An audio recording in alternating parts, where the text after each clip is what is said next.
بسم اللہ الرحمن الرحیم۔ جنید بغدادی کہتے تھے کہ میں نے اخلاص ایک حجام سے سیکھا۔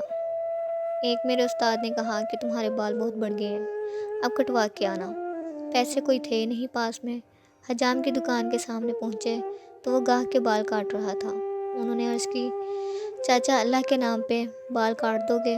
یہ سنتے ہی حجام نے گاہک کو سائڈ پر کیا اور کہنے لگا، پیسوں کے لیے روز کاٹتا ہوں، اللہ کے لیے آج کوئی آیا ہے۔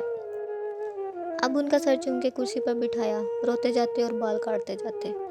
حضرت جنید بغدادی نے سوچا کہ زندگی میں جب کبھی پیسے ہوئے تو ان کو ضرور کچھ دوں گا۔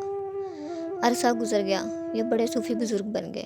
ایک دن ملنے کے لیے گئے، واقعہ یاد دلایا اور کچھ رقم پیش کی تو حجام کہنے لگا، جنید تو اتنا بڑا صوفی ہو گیا، تجھے اتنا نہیں پتہ چلا کہ جو کام اللہ کے لیے کیا جائے اس کا بدلہ مخلوق سے نہیں لیتے۔ شکریہ۔